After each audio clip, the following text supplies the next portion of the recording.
मुझे ये तो नहीं। एक बार एक जवान लड़का गौतम बुद्ध के पास आता है और कहता है, बुद्ध, मेरे मन में इतने अश्लील विचार क्यों आते हैं?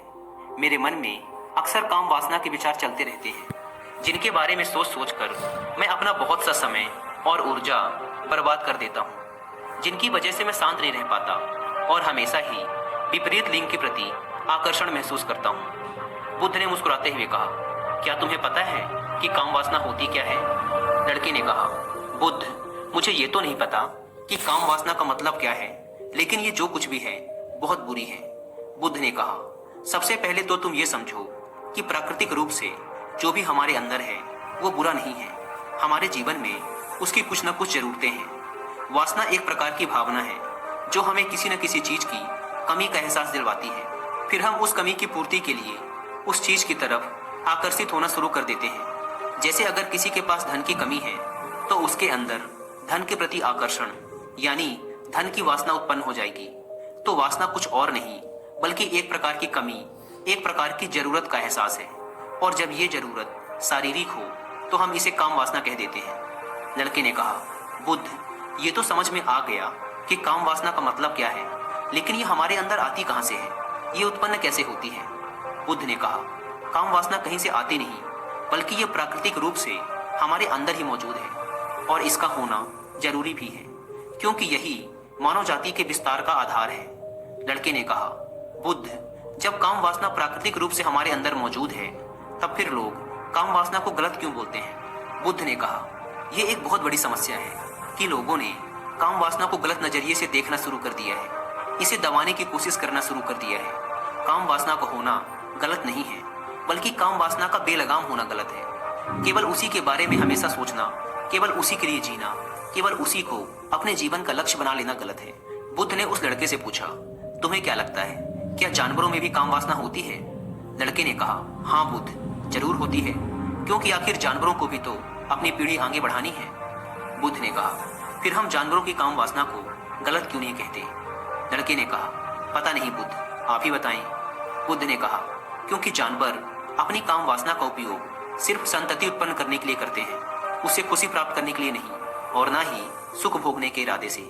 क्योंकि जानवरों को प्रकृति ने इतनी सोचने समझने की क्षमता नहीं दी कि वो अपनी काम वासना को अपने क्षणिक सुख का आधार बना सके, जबकि हम इंसान अपनी सोचने समझने की क्षमता का उपयोग करके प्रकृति में पाई जाने वाली हर चीज का अपने सुख और आनंद के लिए उपयोग करने का प्रयास करते हैं। हम इंसानों ने काम वासना के साथ भी यही किया है, इसे अपने आनंद और भोग का आधार बना लिया है। जिस भावना को प्रकृति ने मानव जाति का अस्तित्व बनाए रखने के लिए हमारे अंदर डाला था, उसे हमने जीवन का सर्वोपरि लक्ष्य बना रखा है और इंसानी काम वासना का ये बेलगाम होना ही उसके गलत होने का कारण है।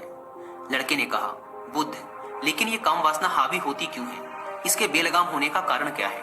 बुद्ध ने कहा, काम वासना के बेलगाम होने के 4 बड़े कारण हैं, जिसमें से पहला कारण है जीवन में किसी बड़े उद्देश्य का ना होना। बुद्ध ने उस लड़के से पूछा, क्या जब तुम किसी काम में व्यस्त होते हो तब भी तुम्हारे दिमाग में अश्लील विचार आते हैं? लड़के ने कहा, नहीं बुद्ध, जब मैं व्यस्त होता हूँ तो मेरे दिमाग में अश्लील विचार नहीं आते। बुद्ध ने कहा, हमारा दिमाग एक बार में सिर्फ एक चीज के बारे में ही सोच सकता है, इसलिए जब हमारे दिमाग में कोई दूसरे विचार चल रहे होंगे तो अश्लील विचार आ ही नहीं सकते। अगर हमारे जीवन में कोई बड़ा और स्पष्ट लक्ष्य है और अगर हम उस लक्ष्य के प्रति पूरी तरीके से समर्पित हैं तो हमारे पास कभी इतना समय ही नहीं होगा कि ये फालतू विचार हमारे मन में घर कर सके।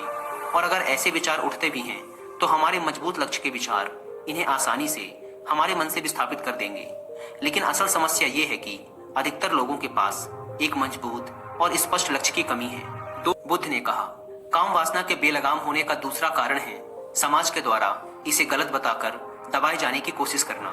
लोगों के एक बड़े तबके ने कामुकता को हमेशा ही शक की नजर से देखा है और इसका सबसे बड़ा कारण है कि हमने अपने यौन अंगों को शरीर के बाकी अंगों की तरह स्वीकार नहीं किया, जबकि हमारे यौन अंग भी हमारे बाकी अंगों जैसे हाथ, पैर, मुंह आदि के समान ही बस एक अंग है जो अपना काम करते हैं, जिसके लिए प्रकृति ने उन्हें बनाया है। लेकिन हमने इन प्रजनन अंगों को कुछ ज्यादा ही रहस्यमय बना दिया है और जब कोई चीज रहस्यमय बन जाती है तो उसके प्रति लोगों की एक अलग ही रुचि जागृत हो जाती है, जिसकी वजह से लोग जाने अनजाने में काम वासना के प्रति आकर्षण महसूस करते हैं। बुद्ध ने आगे कहा, जब किसी विचार को दबाने का, उसका दमन करने का प्रयास किया जाता है, तब वह विचार और मजबूती के साथ उभर कर आता है, और यही काम वासना के विचारों के साथ भी किया जा रहा है। बुद्ध ने कहा, अगर मैं तुमसे कहूं कि आम के बारे में मत सोचना, तो तुम्हारे मन में पहला चित्र किस चीज का आया? लड़के ने कहा, बुद्ध, मेरे मन में पहला चित्र आम का ही आया। बुद्ध ने कहा, इसी प्रकार जब हम अश्लील विचारों को जबरदस्ती रोकने का प्रयास करते हैं, तो वो और मजबूती के साथ हमारे अंदर उठते हैं। इसलिए कभी भी विचारों को दबाने की कोशिश ना करें। लड़के ने कहा, हाँ बुद्ध, ये तो मैंने भी महसूस किया है। बुद्ध ने कहा, इंसानों में कामुकता के हावी होने का तीसरा कारण है हमारा अपने विचारों के प्रति जागरूक ना होना। हमारे मन में कैसे विचार चल रहे हैं, हम इस पर कभी ध्यान ही नहीं देते। हमारे मन में उठने वाले विचारों के बारे में एक अनोखी बात यह है कि जब हम किसी एक चीज के बारे में विचार करते हैं, तो हमारा मन उसी से संबंधित और भी विचार हमारे सामने रखना शुरू कर देता है, और फिर ऐसे ही हमारे मन में विचारों की एक श्रृंखला बन जाती है, जिस पर हम उलझ कर रह जाते हैं। ठीक ऐसा ही होता है अश्लील विचारों के साथ। हमने एक बार किसी को देखकर अपने मन में एक अश्लील विचार पैदा किया, फिर हमारा मन अपने आप ही इन विचारों की श्रृंखला बना देता है, जिनके बारे में सोच सोच कर हम अपनी बहुत सी ऊर्जा और समय बर्बाद कर देते हैं। इसलिए पूरी जागरूकता के साथ अपने अंदर उठने वाले विचारों पर ध्यान देना जरूरी है। बुद्ध ने कहा, अश्लील विचारों के हावी होने का चौथा कारण है बुरी सोच और अश्लील विचारों वाले लोगों की संगति करना। कई बार ऐसा होता है कि कामुकता हमारे अंदर नहीं होती, लेकिन कुछ अश्लील लोगों के साथ रहने की वजह से ये हमारे अंदर हावी हो जाती है। लड़के ने कहा, हाँ बुद्ध, ये बात तो मैंने खुद महसूस की है। बुद्ध ने कहा, इसलिए बुरे विचार वालों और अश्लील लोगों से दूरी बनाकर रखनी चाहिए। लड़के ने कहा, बुद्ध, ये तो समझ में आ गया कि कामुकता हावी कैसे होती है, लेकिन इसे हावी होने से रोका कैसे जा सकता है? बुद्ध ने कहा, सबसे पहले तो तुम ये समझो कि काम वासना की ऊर्जा को रोका नहीं जा सकता, इसे सिर्फ रूपांतरित किया जा सकता है। और इस ऊर्जा को रूपांतरित करने के दो तरीके हैं, पहला है प्रेम और दूसरा है ध्यान। जब हम सच्चे प्रेम में होते हैं, तो हमारे अंदर के कामुकता की ऊर्जा हमारी खुशी और हमारे आनंद में परिवर्तित हो जाती है। लेकिन ज्यादातर लोग शारीरिक आकर्षण को ही प्रेम मानते हैं, जो कि ऊर्जा का व्यय करता है, रूपांतरण नहीं। काम वासना की ऊर्जा को शरीर के अंदर ही रूपांतरित करने का सबसे सफल तरीका है ध्यान। ध्यान के माध्यम से आप अपने अंदर स्थित आनंद के उस केंद्र में स्थापित हो जाते हैं, जिसके सामने दुनिया का हर भोग विलास फीका लगने लगता है।